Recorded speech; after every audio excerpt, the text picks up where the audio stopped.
What's up everybody, welcome back to my YouTube channel, or for this video should I say hola, que tal, bienvenidos a mi canal de YouTube.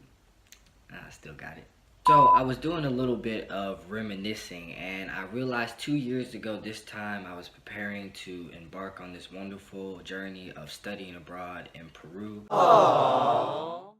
I left like mid-February for my spring semester abroad, where I ended up basically living and spending 6 months in Peru on an exchange program. So I figured I got a lot of info, a lot of tips, a lot of experience. So I figured I'll make a series of videos of tips and videos with tips so this doesn't happen to you. Of tips and just my experiences there. For those that are preparing to go, or if you're watching this video and you're already there, you can kind of get a better understanding of what you've actually got yourself into. And for people that don't know, Peru is in South America, and their primary language is Spanish. Meanwhile, I was in Peru. I went to the Universidad San Ignacio de Loyola, which is also known as the UCIL. Nothing bad to say about that school. Okay, so here is the interesting part of this video. So I'm gonna go briefly through all the places that I went to, because I really want this video for those that are preparing to study abroad or deciding where to study abroad, kind of what you can do when you are in Peru. So I'm gonna just go over all the trips and places that I went to so you get a brief idea of what Peru has to offer you. So let's go ahead and jump in it. So once you get there, the first little trip that you might go on is Ayacucho, and Ayacucho is actually where I got this shirt from. And pretty much the main reason why you're going to go to Ayacucho if you're going during the spring semester is for Easter, or as they call it, Semana Santa. It's definitely a huge festival. I think it's like one of the largest Easter festivals in the world, held at Ayacucho. They're going to have this huge Easter ceremony at like 12 or 1 in the morning. They're going to have all these floats of the Virgin Mary, floats of Jesus, and also they're going to have this like time where everybody's going to be praying the same prayer. And that was for me very bone chilling to also hear so many people praying in unison. And also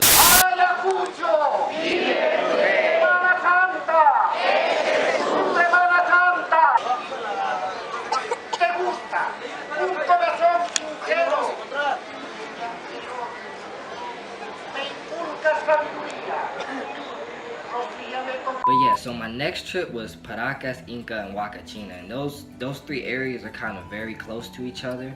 And the cool ecosystem that you're gonna find there is it's kind of a desert. It is a desert next to the ocean, so you can also get some beautiful scenery while you're there. I went sandboarding, which was probably something I've never done before. That was very thrilling. If you're an adrenaline junkie, you'll love it. You also they'll ride you around in a sand buggy. It's almost like a roller coaster.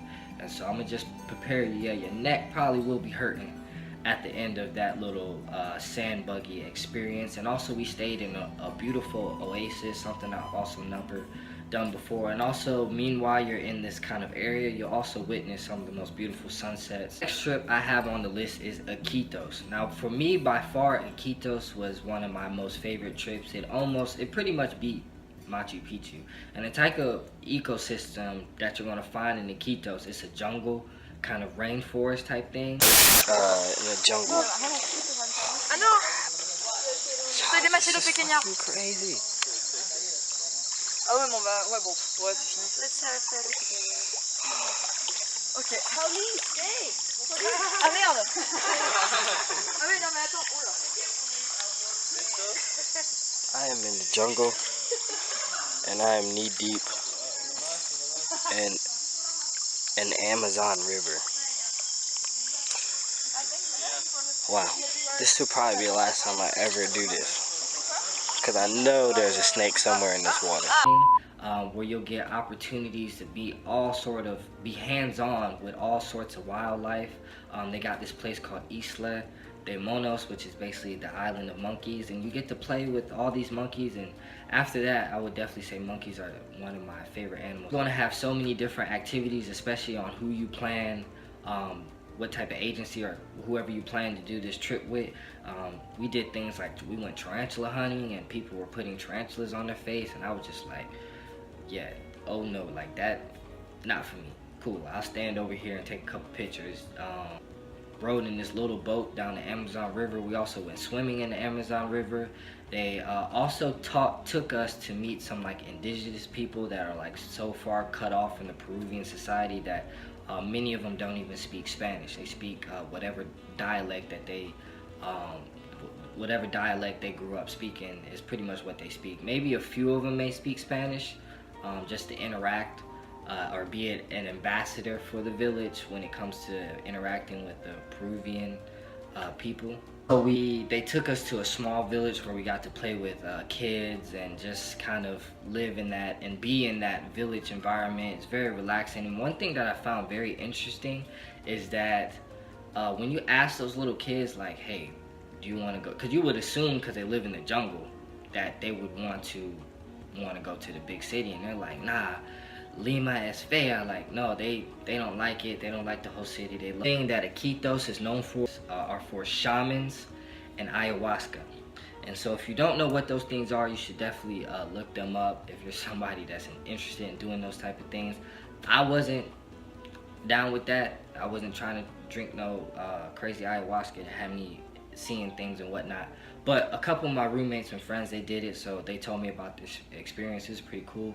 So I got to witness kind of an ayahuasca ceremony. And then lastly, the thing that made Iquitos so awesome for me is I'm a huge person. Ever since I was a kid, I've always been fascinated with space and stars. And because in Iquitos there's no light pollution, I saw the stars like I've never seen them before. I mean, it's just, words can't even describe the sight that I saw when I looked up. I mean, literally you'll be stuck and mesmerized for like 2-3 hours just looking at the stars. I mean, you can almost see it, the Milky Way, you can see shooting stars. It's just amazing. It's just billions and billions of stars like I've never seen them before. And then also, if you're wondering where did I stay at, I kind of stayed in like this hostel thing that was supported up on these like beams, and you to walk to each little, my bad, got a phone call. I gotta remember to put my phone on airplane mode when I'm making these videos. But you're pretty much gonna walk on a little board where pretty much if you lost your balance, you would most definitely fall in the water beneath you. So yeah, Iquitos, definitely one of my, if you can't make it to any trip, at least try to make it to Iquitos, and of course Machu Picchu. The next trip that I can remember going on was Huaraz, which is pretty much the region of Peru it's the mountain terrain. The key thing there that you'll see is a lot of beautiful lagunas, like Laguna 69, probably one of the most beautiful sights I had to see there.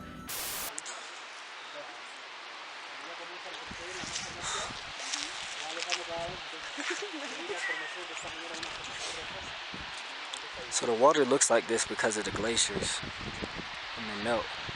They have like this aqua blue sky. I don't even know, it's like a blue grayish.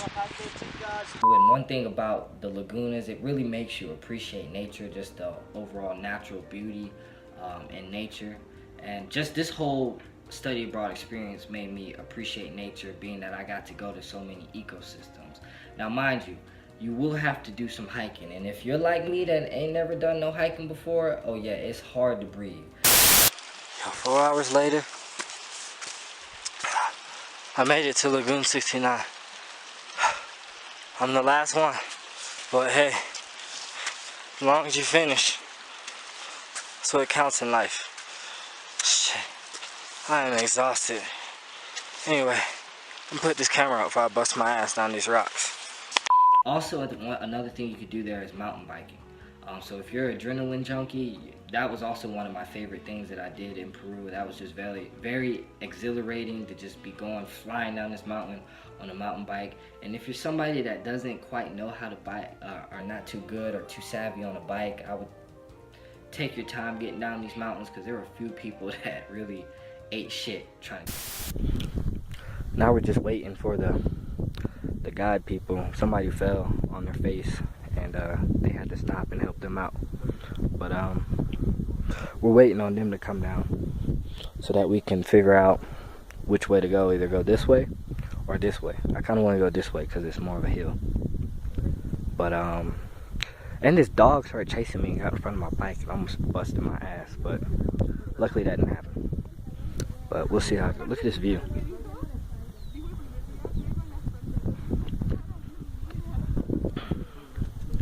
ridiculous.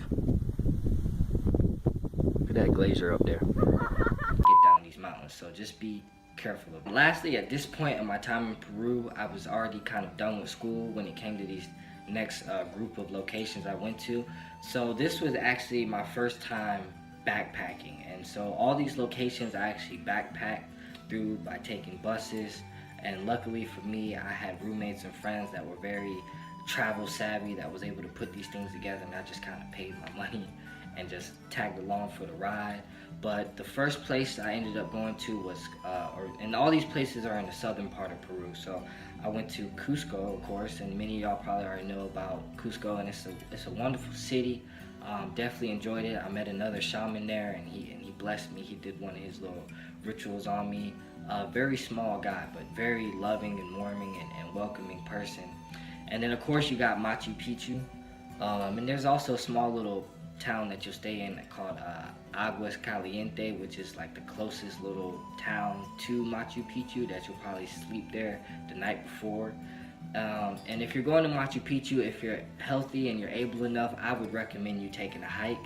It's about 2,000, or I think I looked it up, it's like 1,700 steps you have to take to get to Machu Picchu, and you're going to start really early in the morning, like 4 in the morning. However, also by the time you get up there, it's going to be right around sunrise, so you also get to watch the sunrise from the hilltops of Machu Picchu.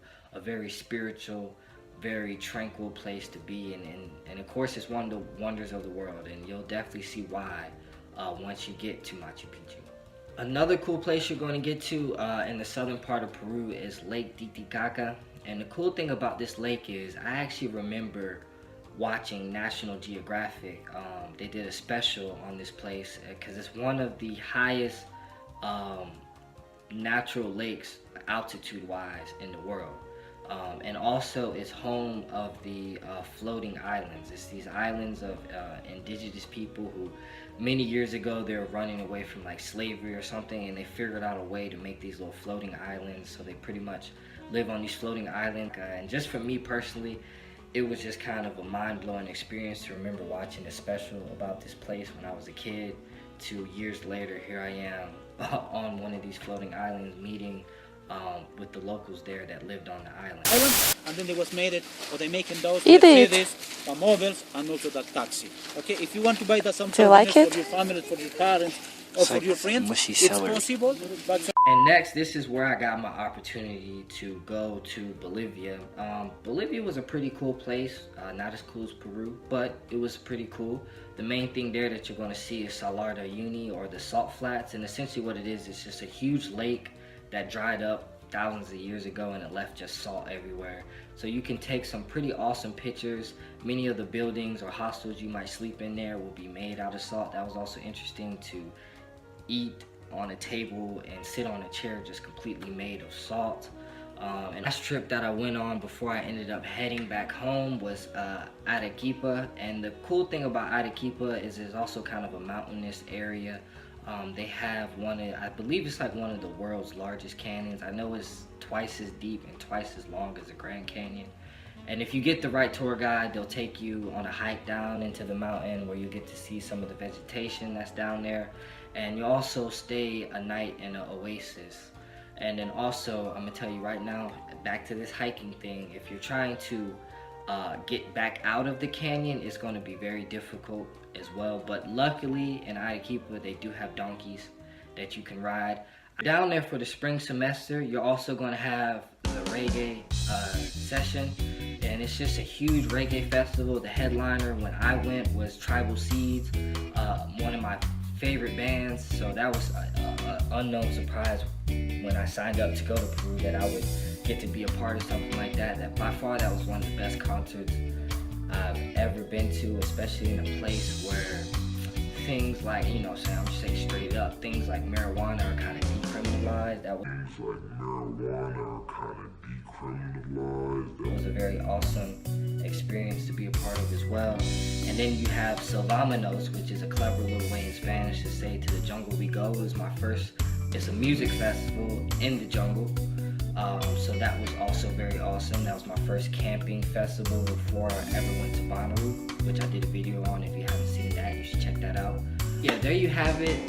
Those are some of the trips that I went on. So if you're going to study abroad in Peru, or you're considering studying abroad in Peru, there's just so much stuff to do. Just Peru in general is an amazing place to study abroad. Or if you have any questions about studying abroad, or just going to Peru specifically, like I said, I'm going to make other videos on that. So just send me your questions along, and I'm going to make sure to add those in extra videos. And as always, like and subscribe.